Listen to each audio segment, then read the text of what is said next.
మీరు వింటున్నారు global voice వార్తలు. ఎడమ కాలువకు నీటి విడుదల పాల్గొన్న మంత్రులు. నాగార్జునసాగర్ ప్రాజెక్టు ఎడమ కాలువకు శుక్రవారం భారీ నీటిపారుదల శాఖ మంత్రి ఉత్తమ్ కుమార్ రెడ్డి, కోమటిరెడ్డి వెంకటరెడ్డి కలిసి నాగార్జునసాగర్ ఎడమ కాలువకు నీటిని విడుదల చేశారు. నాగార్జునసాగర్ జలాశయానికి భారీ వరద ప్రవాహం వస్తుండడంతో జలాశయ నీటిమట్టం గణనీయంగా పెరుగుతుంది. నల్గొండ, ఖమ్మం జిల్లాల సాగు, త్రాగు నీటి అవసరాల కోసం నీటిని విడుదల చేశారు. వీరు ముందుగా హిల్ కాలనీలోని బీసీ గురుకుల మైదానంలో హెలికాప్టర్లో దిగారు. హెలికాప్టర్ నుండి దిగిన మంత్రులు Uttam Kumar Reddy, Komatireddy Venkatareddy, MLC Teenmar Mallanna, Miryalaguda MLA Lakshmareddy, Devarakonda MLA Balu Naik వీరికి ఇరిగేషన్ అధికారులు స్వాగతం పలికారు. అనంతరం వీరు రోడ్డు మార్గంలో ఎడమ కాలువకు చేరుకొని స్విచ్ ఆన్ చేసి కాల్వకు నీటిని విడుదల చేశారు. ఈ సందర్భంగా సంప్రదాయ పద్ధతి ప్రకారం కృష్ణమ్మకు వాయనం, హారతి సమర్పించారు. అనంతరం విజయ విహార్ సమావేశ మందిరంలో వారు మాట్లాడారు. వారి మాటల్లోనే విందాం. మీకు ఇరిగేషన్ శాఖ అధికారులు ఇస్తారు. పూర్తి కెపాసిటీకి నీళ్లు వదిలిపెట్టడం జరుగుతుంది. మరి దారి పొడవునా ఇమ్మీడియట్ గా ఇరిగేషన్, డ్రింకింగ్ వాటర్ నీడ్స్, అదేవిధంగా చెరువులు నింపుకోవడానికి కూడా ఈ నీరు ఉపయోగపడుతుందని చెప్పి నేను మనం చేస్తున్నాను. అదేవిధంగా రాష్ట్రంలో ఇరిగేషన్ విషయాలు కొంత బ్రీఫ్ గా మాట్లాడి ఆ తర్వాత మళ్ళీ నేను నాగార్జునసాగర్ డ్యామ్ గురించి మాట్లాడతాను.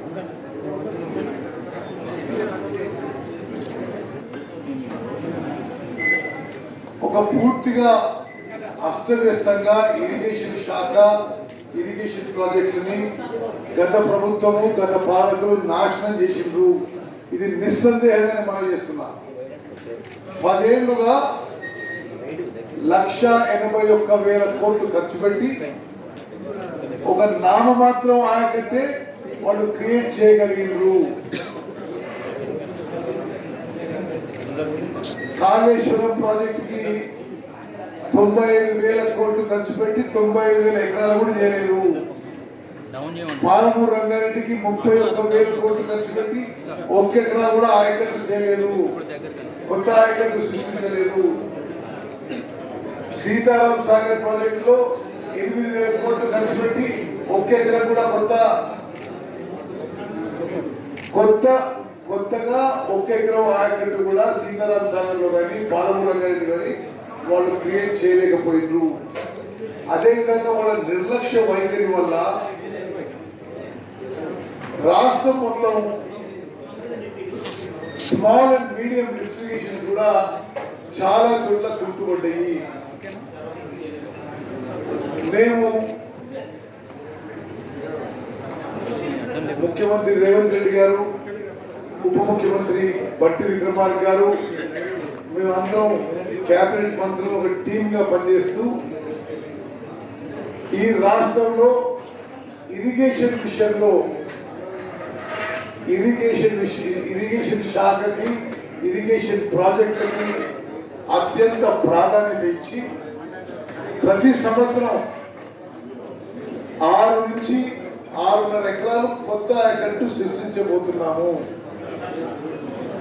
6 నుంచి 6.5 లక్షల ఎకరాలు న్యూ ఆయకట్ ఎవ్రీ ఇయర్. ఈ 5 ఏళ్ల పాటు 6 నుంచి 6.5 లక్షల ఎకరాలు ప్రతి సంవత్సరం న్యూ ఆయకట్ క్రియేట్ చేయబోతున్నాము.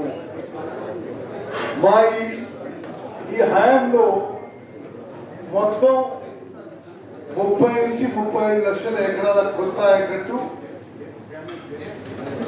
మేము తయారు చేయబోతున్నాము. 30 నుంచి 35 లక్షల ఎకరాలకి కొత్తగా సాగునీరు అందించబోతున్నాము.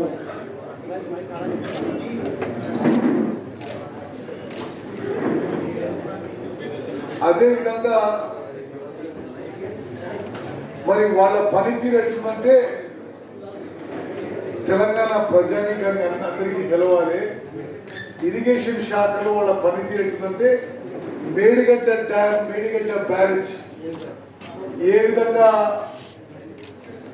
నాసిరకం పనులతో స్పష్టంగా మేము ఏ వర్కింపుల్ అనేది పరిశీలించి రిపోర్ట్ ఇవ్వమని చెప్పినా పూర్ డిజైన్,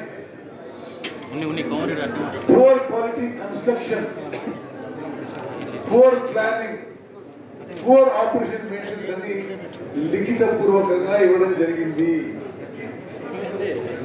చాలా బాధాకరమైన విషయం, సుమారు 1,00,000 కోట్లు మనందరి జీవితాలు తాకట్టు పెట్టి, మన పిల్లల జీవితాలు తాకట్టు పెట్టి, వాళ్ళ పిల్లల జీవితాలు తాకట్టు పెట్టి 1,00,000 కోట్ల అప్పు తీసుకొచ్చి కాళేశ్వరం కడితే అది ఏ విధంగా కూలిపోయిందో మీ అందరికీ తెలుసు.